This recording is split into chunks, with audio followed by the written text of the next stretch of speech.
بسم اللہ الرحمن الرحیم، کیا یہ نوالا حلال کا ہے جو میرے منہ میں جا رہا ہے، یا یہ حرام کا ہے؟ کیا میری محنت کی کمائی کا یہ نوالا، یا کسی اور کی محنت کو میں کھا رہا ہوں، اپنا حق کھا رہا ہوں، کسی اور کے حق کو کھا رہا ہوں؟ ایک دم مجھ میں احساس پیدا ہوا تو میں اس نوالے کو پھینک دوں گا اگر وہ حلال کا نہیں ہے۔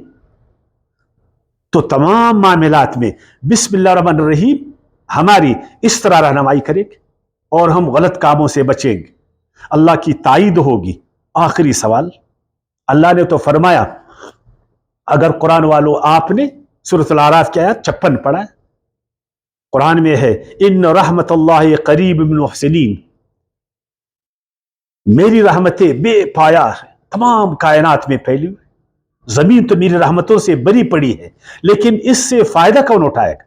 جو محسن ہوگا، جو بلائی کا کام کرے گا، اچھے کام کرے گا۔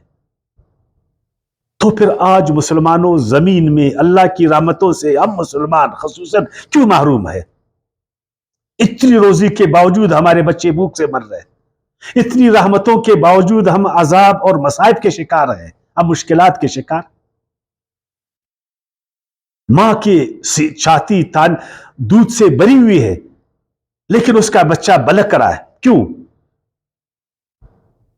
اللہ کی رحمتیں زمین میں بے پایا ہیں، لیکن مسلم قوم اللہ کی رحمتوں سے محروم ہے، وہ غربت کا شکار ہے، بیماریوں کا شکار ہے، وہ بھوک کا شکار ہے، ترقی اور خوشحالی میں وہ پیچھے ہے، اور اللہ کی رحمتیں اس سے قریب نہیں ہے۔